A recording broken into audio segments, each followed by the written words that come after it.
Ashen Wolf here. I am an extrasensory heart space coach, shaman completion process facilitator, and parts work facilitator, and you can find out more about me at lushheartsblossoming.com. Mother Earth is alive. She is a being. She has her own consciousness and personality as this greater being that we are living on. Every individual mass of land that has a border where it identifies with its own personality, with its own border, so it has its own identity consciousness. So for example, the land around my brother's farm has its own identity consciousness. The first step to connecting to the consciousness of these lands is to recognize that they have their own consciousness, that they have their own personality, and what's going on deeper on that level. They have a different physical elemental setup, right? So there's a different vibration, like different crystals, for example, give different properties and healing and things like that, and there's different energy there. So depending on what trees are there, how the trees have felt throughout their life, what kind of energy they're transmuting to that land, what is the soil like, is there a source of water, or what kind of buildings are there, what kind of people participate on that land. Everything is transmuting energy, everything is energy, and everything has a vibration.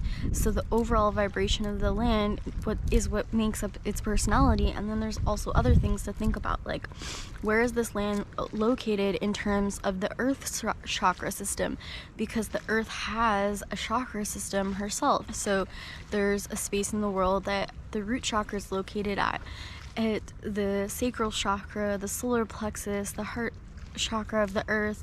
Apparently Costa Rica just moved to the throat chakra of the earth. And then there's ley lines.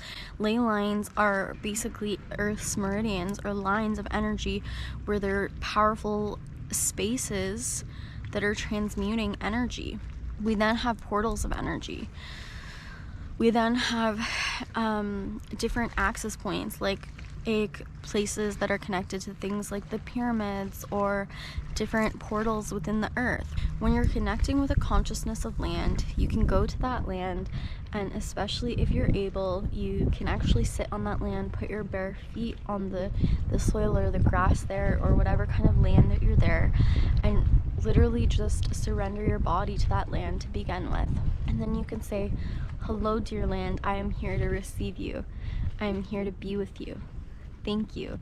Let me be a part of your world. Let me understand you. Let me learn about you." And from there, it's about understanding what are the different subtle energies, what are the different sensations in your body by being on that plot of land versus a different plot of land, and just psychically receiving and letting yourself be receptive to what does the personality of this land feel like. What is this land really good at doing for me?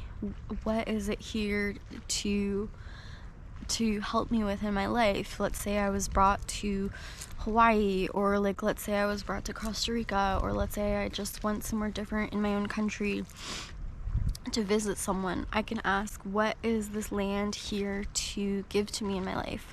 What lessons am I meant to learn from this land? What is this land here transmuting to me in this moment? And you can just let the answers come to you. And more than anything, know that when you're on that land, you're in a frequency bath with it. You're connecting to it already. And you can allow that land to impact you, impact your consciousness physically, mentally, emotionally, to become one with that land, to become a part of that land, and to say, "I am that land." Some of the deepest personalities of land I have ever met have been in Costa Rica on the Philia Center. That land had such a deep portal of energy, such a deep consciousness of energy. Also, the land consciousness of my brother's farm has a really, really powerful personality. Land is here allowing us to be a part of the physical world with it. It's receiving us. It's like this giant crystal that is receiving us and holding us. And it can allow you to activate, it can give you codes, and it can be super powerful to give your love to the land, give your gratitude to the land, and work in harmony with the land. So now you know. land has its own consciousness, its own personality, and its own identity.